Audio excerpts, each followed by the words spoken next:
One day my husband asked me, "Hey, how much money do we have in that vault?" I chuckled and said, probably around $500,000 in total now. The next day when I got home, there was a signed divorce paper on the living room table, and both my husband and the vault were gone. My name is Ilara, and I'm a 58-year-old working housewife. I still work hard at my job. My hobby is saving money. When I was a child, my mother opened a savings account for me. She told me that depositing money in the bank made the numbers in my passbook grow, and I found that very enjoyable. I started depositing a little bit at a time, starting with just $1, and enjoyed watching it grow. When my savings grew by a few cents in interest each year, it was a delightful surprise to my young self. Being fond of money and how it works, I worked as a financial planner and gave advice on asset management. One day, a friend from college told me an old childhood friend was in serious trouble due to debt. She asked if I could give him some advice, so I decided to meet with him and my friend. This old friend was a handsome man with a refreshing smile. My friend explained that despite his looks, he loved gambling and was struggling to make ends meet. I thought I might have some good advice for him. His name was Cyrus. As I listened to his story, Cyrus admitted he loved gambling, just like his parents. Even worse, he had taken on his parents' debt. He seemed quite worried, and I found his troubled expression rather endearing. Because my friend had asked, I gladly agreed to help him. Looking back now, perhaps I had a bit of a crush on him, but I never imagined this would lead to a series of troublesome events. I advised Cyrus to consolidate his debts and reduce his monthly payments so he could manage his life somehow. Not long after, Cyrus and I started dating. That friend of mine opposed it, saying, "I wouldn't recommend being with him." But we went ahead and got married. I thought that getting married would help us face Cyrus's debt together.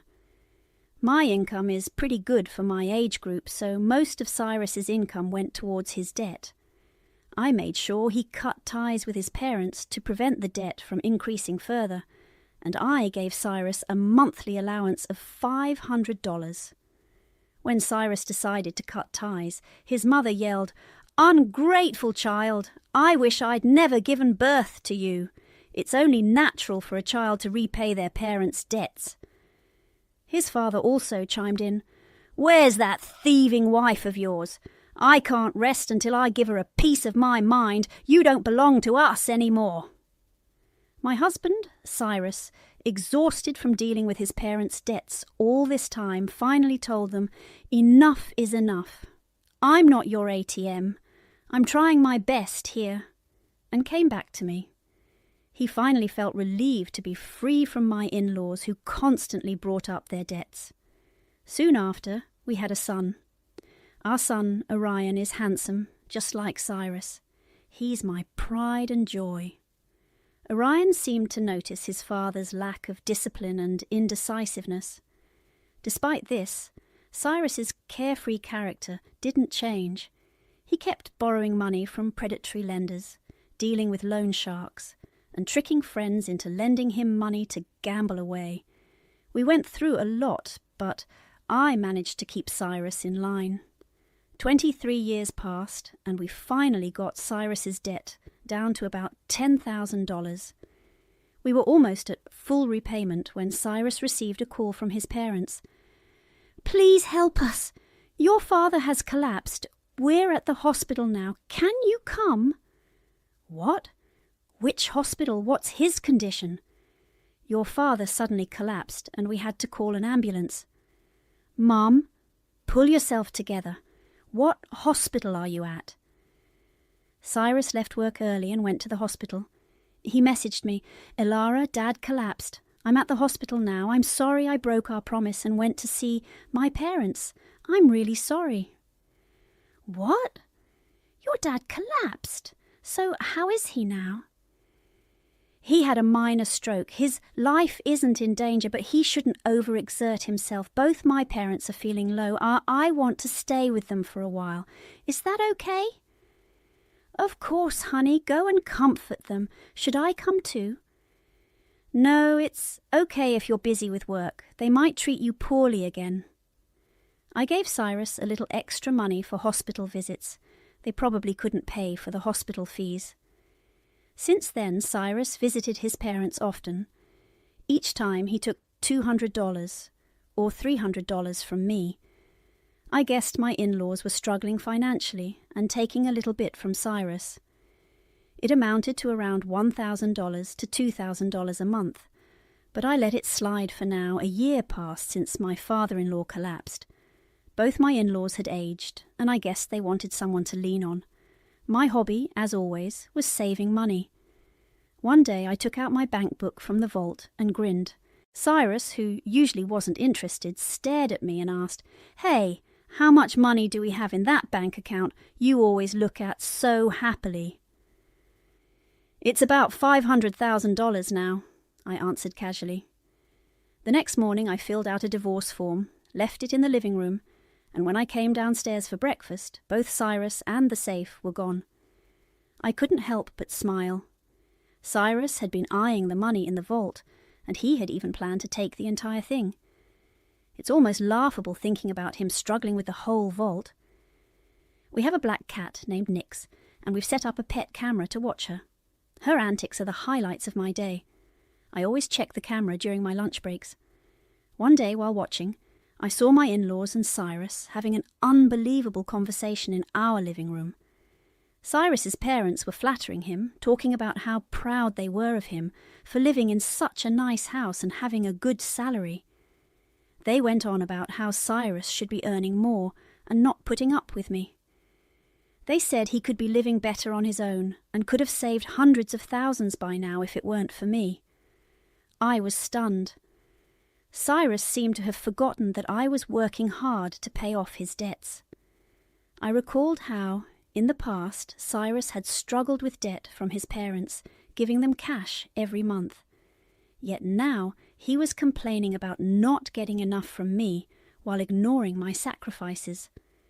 Cyrus mentioned a bank book with a substantial amount of savings, around $400K to $500K. His parents eagerly inquired about it. They insisted it should rightfully be his. Cyrus agreed, even though he had conveniently forgotten that I'd been managing our finances and using my income to pay off his debt, leaving me with a modest allowance. Seeing Cyrus being manipulated by his parents while they eyed my savings was heartbreaking.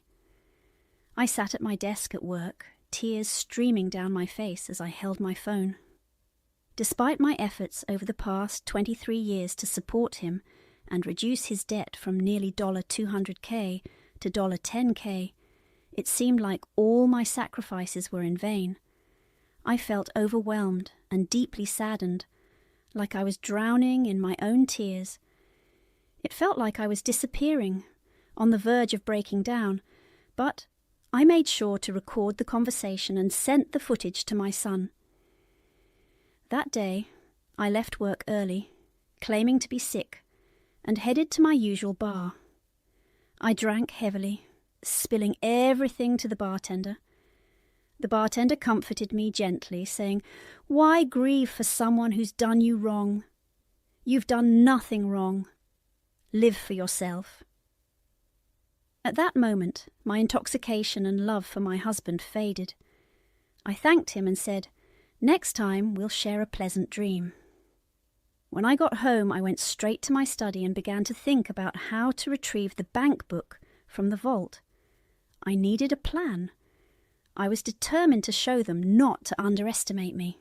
I focused on gathering evidence. I checked the pet camera every day, and soon the ugly truth emerged. My husband was bringing a young woman home during his supposed work hours, about 3 times a week. I couldn't believe I had to witness my husband's infidelity when all I wanted was to watch our cat, Nix. Nix seemed scared and wouldn't come out, ruining my relaxation time. They betrayed me, and I couldn't forgive them. One day I vowed to punish them severely. One day while working, I activated the pet camera again. This time, it wasn't the woman, but my in-laws in our house. They were discussing how to take the bank book. "Is everything arranged?" they asked with unpleasant grins. "You must have thought of something, right?" "I'm thinking of taking the entire vault," Cyrus said confidently. "It'll be easy." The in-laws expressed doubt, but Cyrus assured them he could handle it with help from his dad. "The vault weighs about 120 pounds, he said. I was determined to bring these people down. If we had that money, we could go to the casino as a family. Cyrus even felt a bit bad about taking the money I saved up, but his parents reminded him that it was for his happiness. "You can't be weak," they said. "We're doing this for your happiness, remember? Besides, you've found a new wife, haven't you? Quickly divorce that woman. I need to divorce her too, so I'll leave the papers here." "That's right," they said. "We're waiting for the money from the bank book and the new wife, so I'm going to get divorced." I found myself strangely accepting of this plan. How desperate are these people for money? I sipped coffee at my desk, recording the scene on my phone. I wasn't even upset anymore. If they had such intentions, so did I. I was fired up to show them hell. The next day, when I got home, I found a signed divorce paper in the living room. Both my husband and the vault were gone. A smirk spread across my face as I had breakfast. I quickly filed the divorce papers and contacted my son. "Orion, your father actually managed to steal the vault. I can't believe he carried it. It's so heavy." "Mom, I think it's time to end things with Dad. Did he take everything from the vault?" "Actually, I moved all the money to online banking. The passbook is worthless now. The most valuable thing might be the safe itself, since it's so heavy. Should I file a police report?" "Yes, and it would be best to hire a lawyer too." "Right, a lawyer. I already have a private investigator on it, but I hadn't thought about a lawyer. Thanks." I reached out to a lawyer through my private investigator. I handed over the pet camera recording to both the police and the lawyer and waited. After a while, I received a frantic call from my ex-husband. "The passbook is empty. What happened to the $500,000? You tricked me. Where is it? If you don't tell me, I'm coming back to the house and abandoning Nix." "You just committed theft, and now you're threatening me. From now on, communicate through my lawyer," I said, and blocked his number. I reported the incident to the police and sent the recording to my lawyer. What a relief. This was what I wanted. Karma really is a pain. I got a call from the police shortly after. They had caught the thief. However, the vault was damaged. It looked like my ex-husband forced it open, and the contents were burned. My ex and his parents discovered the passbook balance was zero and, in frustration, set the contents of the vault on fire. Although it was his first offence, my ex spent a few days in police custody, while his parents were released with a stern warning. Once released, my ex broke into the house we used to live in. He shouted, "Hey, open up! I've come back. Call the police. I'm sorry, it was just a small prank. Let me in, let's talk. You haven't filed the divorce papers yet, have you? We're still married, right?" I told him, "Don't make a scene. This is no longer your house. I've already filed the divorce papers, Cars. We are strangers now. Leave or I'll call the police." He refused to leave, so I called the police. 10 minutes later, they took him away again. I then contacted my lawyer, explained the situation, and started the process for a restraining order. I also asked my lawyer to sue for emotional distress due to infidelity. Although we might not get much from his broke family, I was determined to get alimony. It turns out he broke into our house because his mistress dumped him, and he wanted to reconcile with me. His mistress quickly transferred $10,000 in alimony before disappearing. My ex's gambling addiction and financial troubles left him struggling. He now lives in a small, run-down apartment with no bath, constantly fighting with his parents. My lawyer informed me that he pleaded to reduce the alimony amount because he couldn't afford it. My ex, now on the verge of retirement but fired from his job, and his elderly parents, who found cleaning jobs just to scrape by, are barely making ends meet. Despite working 3 part-time jobs, my ex's gambling problem means that any money he earns quickly vanishes. There's no helping them. I had my lawyer tell them there would be no reduction and to stay away from me. If my ex is truly sorry, he should show it with money. If he had stayed with me, he planned to pay off the remaining $10,000 in debt by the time he retired.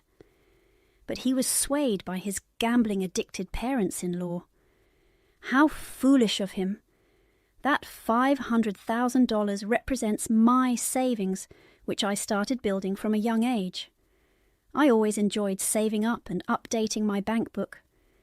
Now, I think I'll start a new one. I'm living a relaxed life with my black cat, Nix. My son visits occasionally and talks about his girlfriend. This time is for myself. I need to buy a new vault, one so large that no one can carry it. Right, Nix? I'm the happiest I've ever been.